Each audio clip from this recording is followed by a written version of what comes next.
So my name is Brian Anthony Earley. I'm originally born and bred in Brighton, Mass, Boston, at St. Elizabeth's Hospital. My father, George Robert Earley, his father married Mary Margaret O'Brien. They raised a family in Brookline.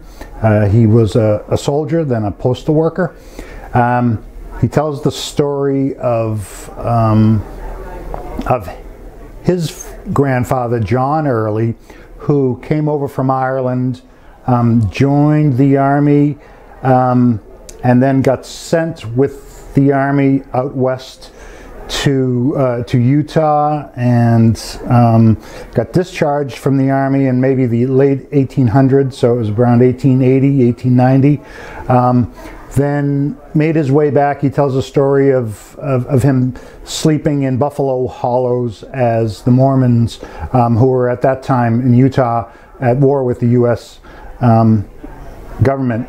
And then after he worked on the railroads, he came back to Boston and married and had my father. And so he tells the story of before, so George Earley, my father, George A. Earley, his father, John Earley, was in Ireland and at his former home in, I think it was Clare, Dromolin Castle.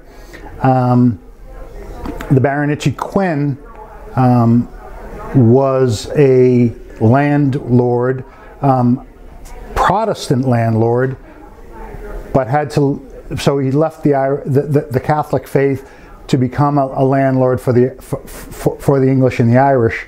And he tells the story of how he asked John to leave, and he said, if you don't leave and immigrate to the New World, we're going to send you to Van Diemen's Land, which is Australia.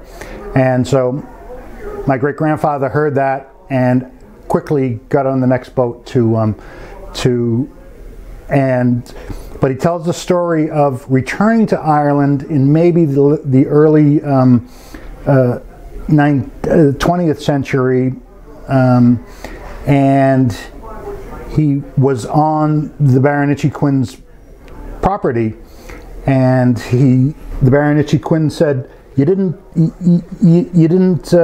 grab a tuft of hair, which they normally do to show respect to the landlord. And so John responded, well, I'm an American now and I don't have to do that. And so the Baronetcy Quinn said, well, kindly leave my property then, which he did. And so my father tells a story very romantically of his return to Dromolin Castle, and I don't know what, but he had a good time with saying it's not yours, it's not your land anymore, it's the Republic of Ireland. So that's it.